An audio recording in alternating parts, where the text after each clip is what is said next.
నమస్తే. ఇంజనీరింగ్ చేసిన చాలా మంది విద్యార్థుల కళ అమెరికా. ఎంఎస్ పేరిట విమానం ఎక్కేయడం. ఎంఎస్ పూర్తి చేసేలోగా ఏదో ఒక కంపెనీలో ఉద్యోగం సంపాదించడం, వీలైతే అక్కడే స్థిర నివాసం ఏర్పరచుకోవడం. అయితే ఈ కళ చెదిరిపోతున్న సూచనలు కనిపిస్తున్నాయి. రెండోసారి అగ్రరాజ్యం అధ్యక్షుడిగా బాధ్యతలు చేపట్టిన ట్రంప్ దూకుడుగా తీసుకుంటున్న నిర్ణయాలు దీనికి కారణమవుతున్నాయి.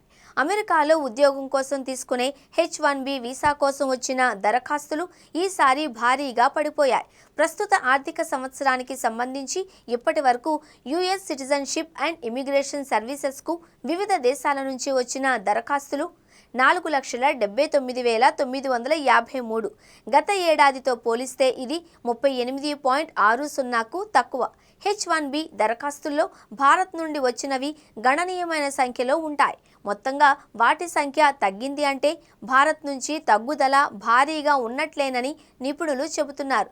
ట్రంప్ 2.0 ప్రారంభం కావడానికి ముందు మన దేశం నుంచి ఎక్కువ వీసా అభ్యర్థనలు వచ్చే నగరాలలో హైదరాబాద్ టాప్ 3లో ఉండేది. కానీ ఇప్పుడు ఆ పరిస్థితి లేదు. H-1B వీసాల కోసం గతంలో కనిపించిన పోటీ ఇప్పుడు అసలు లేనే లేదంటున్నాయి పలు కన్సల్టెన్సీలు.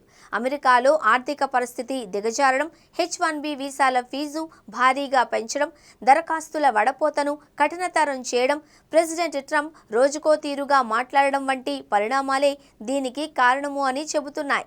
ఏదో ఒక రకంగా అమెరికాకు వెళ్లి నష్టపోయే బదులు కొన్నాళ్ల పాటు వేచి ఉండడమే ఉత్తమము అని పలువురు భావిస్తున్నారు అని నిపుణులు పేర్కొంటున్నారు. గ్లోబల్ ట్రీ అనే కన్సల్టెన్సీ వ్యవస్థాపకుడు శ్రీకర్ ఆలపాటి మాట్లాడుతూ, ఇతర దేశాలలో మెరుగైన అవకాశాలు లభిస్తూ ఉండడం కూడా మన విద్యార్థులను ఆలోచింపచేస్తోంది అన్నారు. డ్రాప్ బాక్స్ నిబంధనల్లో తీసుకొచ్చిన మార్పులు కూడా వీసాలు రెన్యువల్ చేసుకోవాలి అనే వారికి ఇబ్బందికరంగా మారాయని quality thought group chairman Ramana Bhupathi తెలిపారు. కొత్త నిబంధనల ప్రకారం గత 12 నెలల్లో గడువు ముగిసిన వీసాలను మాత్రమే పునరుద్ధరించుకునేందుకు అవకాశం ఇస్తారు.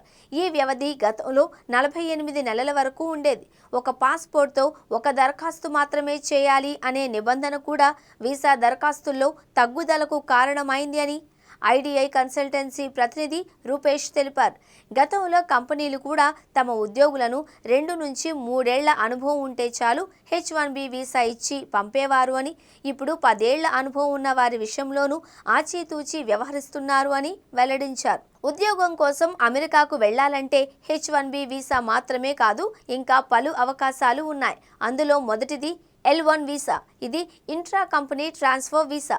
బహుళజాతి కంపెనీలు తమ ఉద్యోగులను అమెరికాలోని తమ శాఖలకు బదిలీ చేసుకునే అవకాశం ఇది కల్పిస్తుంది. సైన్స్, ఆర్ట్స్, ఎడ్యుకేషన్, బిజినెస్ తదితర రంగాల నిపుణులకు O-1 వీసాలు మంజూరవుతాయి. అమెరికాలో చదివే విదేశీ విద్యార్థులకు F-1 వీసాలు, బిజినెస్ విజిటర్స్కు B-1, పని ఆధారిత శిక్షణ, ఇంటర్న్షిప్, టీచింగ్ కోసం J-1, వ్యాపారవేత్తలకు E-2 వీసాను మంజూరు చేస్తారు.